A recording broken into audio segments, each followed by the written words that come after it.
ఏంటి విక్కీ, నువ్వు చూసిన అమ్మాయి అంతందంగా ఉంటుందా? ఫ్రెండ్ వంశీ పెళ్లికి విక్కీతో పాటుగా వచ్చిన అతని మిగతా మిత్రబృందం ఆశ్చర్యంగా అడిగారు.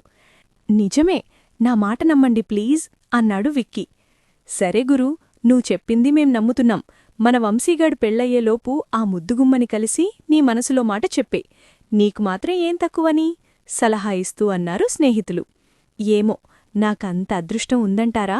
ఆ అమ్మాయే గనక నన్ను కరుణిస్తే మీ అందరికీ గ్రాండ్ పార్టీ ఇస్తాను భావోద్వేగంతో అన్నాడు విక్కీ.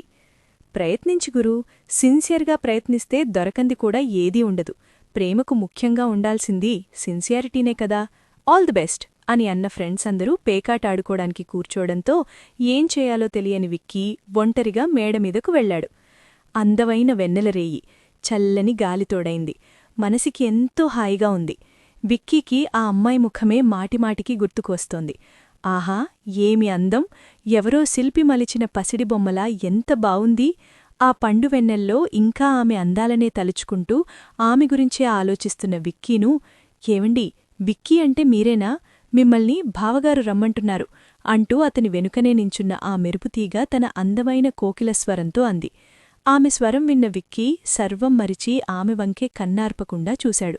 ఇది కలయా లేక వైష్ణవమాయా? తల్చుకోగాని ఎదురుగుండా దేవతలా ప్రత్యక్షమైంది. ఏవండి, మిమ్మల్ని విక్కీ మీరేనా? మరోసారి రెట్టించడిగింది ఆ అమ్మాయి. నేను, మీరు ఏం మాట్లాడాలో తెలియక కన్నార్పకుండా విస్మయంగా అన్నాడు విక్కీ. నేను మీ ఫ్రెండ్ వంశీగారికి కాబోయే మరదల్ని నవ్వుతూ చెప్పింది. ఆహా, ఆమె నవ్వితే ఎంతో హాయిగా పన్నీరు జల్లినట్లుగా ఉంది. ఏవండి, మా ఫ్రెండ్ వంశీ చాలా అదృష్టవంతుడు. చక్కగా మీలాంటి ఓ అందమైన మరదలు దొరికింది. ఆమె వంక కొంటెగా చూస్తూ నవ్వుతూ అన్నాడు విక్కీ. చూడండి విక్కీగారు, మీరు నన్ననవసరంగా మునగచెట్టెక్కిస్తున్నారు.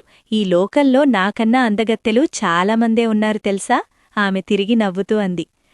ఏమోనండి, నేను చూసిన అందగత్తె మాత్రం మీరే. ఇంతకీ మీ పేరు తెలుసుకోవచ్చా? అడిగాడు విక్కీ. శ్రావ్య. అవును, నా పేరుతో మీకేం పని? అడిగింది. ఆహా, శ్రావ్య, ఎంత అందమైన పేరు! ఆమె రూపానికి తగ్గట్టుగానే ఆమె పేరు కూడా చాలా అందంగా ఉంది అని మనసులోనే అనుకున్న విక్కీ ఆమెకేసి చిరునవ్వుతో చూశాడు. శ్రావ్యగారు, మీకో మాట చెప్పనా? అడిగాడు. ఊ, ఏంటో చెప్పండి అంది శ్రావ్య. అబ్బే, ఏం లేదు. ఇంత అందంగా ఉన్న మిమ్మల్ని ఎవరు పెళ్లి చేసుకుంటారోగాని చాలా అదృష్టవంతుడు. అతనికి ప్రతి రాత్రి శివరాత్రే. మిమ్మల్ని, మీ అందాన్ని చూస్తూ జాగరణ చెయ్యాలి.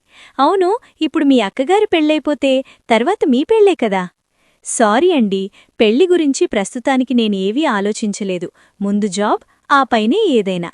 అవును, నన్నడిగారు సరే, మరి మీ పెళ్ళెప్పుడు? సడన్గా అడిగింది శ్రావ్య.